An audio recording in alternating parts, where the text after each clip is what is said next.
Imaginez-vous vous réveiller un matin dans un monde sans loi, sans feu de circulation, sans police, sans règles gouvernementales, sans tribunaux, sans contrat. Au premier abord, cela pourrait ressembler à la liberté absolue. Personne pour vous arrêter, pas d'amende, pas de restrictions. Mais vous réaliserez vite que cette liberté a un prix. Car sans loi, rien ne garantit la sécurité, l'équité ou la paix. Que se passe-t-il lorsque l'ordre s'effondre et que chacun devient sa propre autorité? Explorons à quoi pourrait ressembler notre monde sans loi et à quel point nous sommes déjà proches de cette réalité. Chaque aspect de la vie moderne repose sur des règles. Les lois déterminent la propriété, le fonctionnement des entreprises, le fonctionnement des routes et la façon dont la justice est rendue. Elles nous protègent de la violence, de la fraude et du chaos. Mais parce qu'elles ont toujours existé, nous les tenons souvent pour acquises, jusqu'à ce qu'elles cessent de fonctionner. Regardez autour de vous aujourd'hui. Scandales de corruption en hausse, protestations contre l'injustice, tribunaux surchargés, perte de confiance envers les institutions. Nous voyons les prémices d'un système sous tension. Imaginez maintenant si ces fissures se transformaient en effondrement, si les lois disparaissaient du jour au lendemain. Dans un monde sans loi, le chaos n'éclaterait pas instantanément. Il commencerait petit, subtil, presque invisible. Quelqu'un ignore un feu de circulation. Un commerçant refuse d'honorer une promesse. Un voisin se venge d'une dispute personnelle. Sans crainte de sanctions, les mauvaises actions deviennent plus faciles, plus courantes et bientôt normales. Nous en avons déjà eu un aperçu lors de catastrophes naturelles, de guerres et de troubles politiques. Lorsque les systèmes se figent, les gens pillent les magasins, détournent des provisions ou se font justice eux-mêmes. Voilà à quoi ressemble le premier jour d'anarchie. L'instinct de survie remplace la structure. Une fois les lois disparues, la frontière entre le bien et le mal s'estompe. Les rues deviennent dangereuses. Les accidents s'accumulent sur les routes. Les vols et la violence se multiplient. Police, tribunaux, hôpitaux, tous dépendent des systèmes judiciaires et de leur financement. Sans eux, tout est bloqué. Les gens forment des groupes locaux pour se protéger. Milices d'autodéfense, milices de quartier, gardes privés. Mais le pouvoir corrompt rapidement. Ceux qui possèdent des armes ou des ressources commencent à contrôler les autres. La loi du plus fort devient la nouvelle loi. Les faibles souffrent, les riches achètent des protections et les gens ordinaires vivent dans la peur. Ce scénario peut paraître extrême, mais nous en avons vu des variantes. Des villes où les gangs règnent sur les rues, ou des endroits où le contrôle gouvernemental s'affaiblit et où les forces de l'ordre ne parviennent pas à suivre. Tout commence par le désespoir et finit par la domination. Sans loi, même les services de base s'effondrent. Les réseaux électriques sont paralysés par l'absence des travailleurs. Les chaînes de livraison de repas sont perturbées par la crainte des détournements de véhicules. Les hôpitaux sont à court de fournitures, faute de respect des contrats. L'économie tout entière s'arrête, non pas par manque d'argent, mais par manque de confiance. En 2025, de nombreux pays connaissent déjà une montée de l'anarchie. Émeutes liées aux inégalités, corruption politique ou tensions ethniques. Le fossé entre les citoyens et l'autorité se creuse. Et une fois cette confiance rompue, le système ne tient plus. Une société sans loi n'est pas seulement chaotique, elle est paralysée. Imaginez maintenant la situation. Vous montez dans votre voiture. Pas de feu rouge, pas de règles, que du chaos. Des rues pleines de collisions, de klaxons, de colère. Vous allez à pied à votre magasin de proximité. Il est vide ou pillé.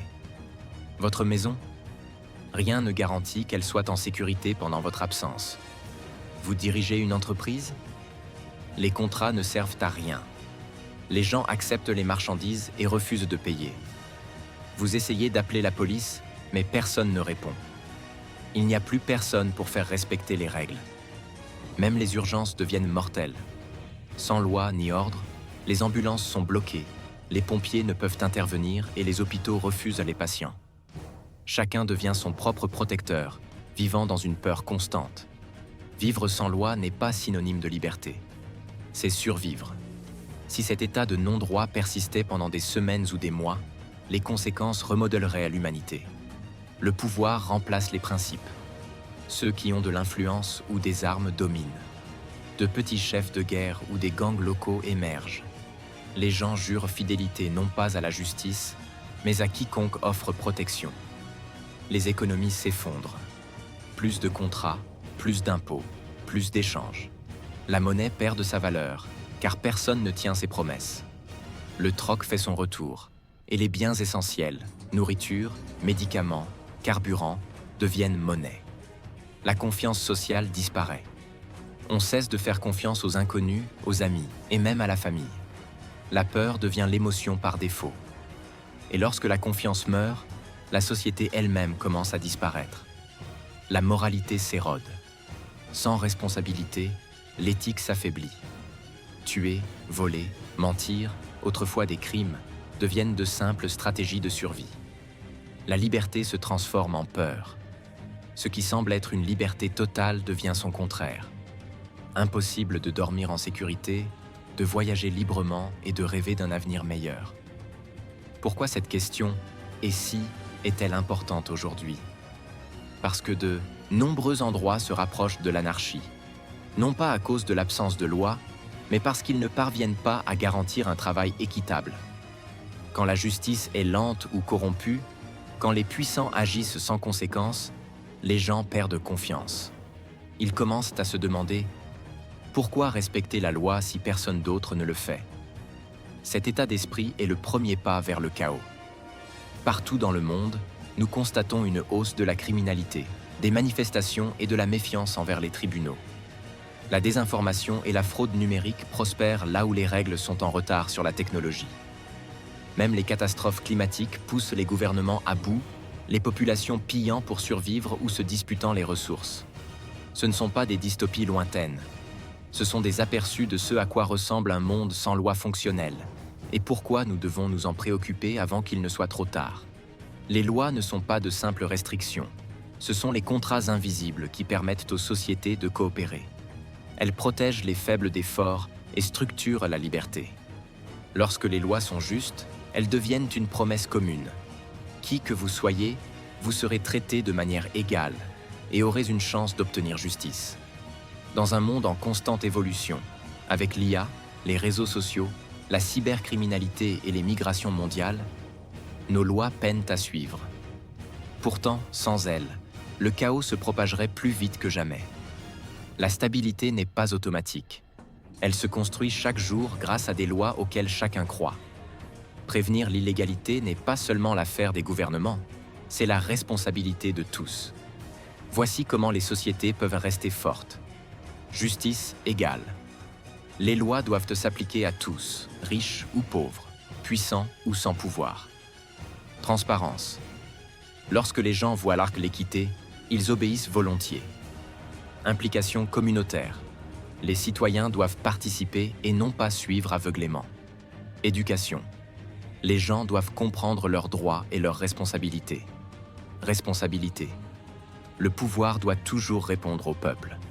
Car lorsque ces piliers s'affaiblissent, l'anarchie ne survient pas du jour au lendemain. Elle grandit silencieusement, une règle ignorée après l'autre. Alors, que signifie ce « et si » pour vous?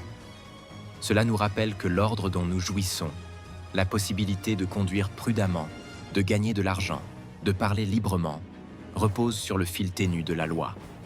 La prochaine fois que vous voyez quelqu'un enfreindre une règle et que vous vous dites « ce n'est pas grave », rappelez-vous, chaque loi transgressée est une petite déchirure dans le tissu qui maintient la civilisation. Vous avez plus de pouvoir que vous ne le pensez, dans votre façon de suivre, de respecter et de défendre l'équité. Quand les gens ordinaires cessent de croire en la justice, c'est là que le chaos commence vraiment. Sans loi, nous ne perdrions pas seulement la sécurité, mais la civilisation elle-même. Les rues deviendraient dangereuses, la confiance s'évanouirait et l'humanité sombrerait dans l'obscurité. Mais le véritable danger n'est pas un monde imaginaire sans loi, c'est notre monde qui oublie peu à peu l'importance des lois. La force d'une nation ne réside pas dans ses armes ou sa richesse, mais dans sa capacité à défendre la justice, l'égalité et la confiance. La loi n'est pas une cage. C'est le pont qui relie la liberté à la paix. Si ce « et si » vous a fait réfléchir au monde dans lequel nous vivons, cliquez sur « J'aime », partagez et abonnez-vous pour découvrir chaque semaine davantage d'articles stimulants. Laissez un commentaire ci-dessous. Pensez-vous que nos lois actuelles sont suffisamment justes ou doivent-elles évoluer pour s'adapter à la vie moderne? Car l'avenir de la loi et de l'ordre ne commence pas dans les tribunaux, mais dans des conversations comme celle-ci.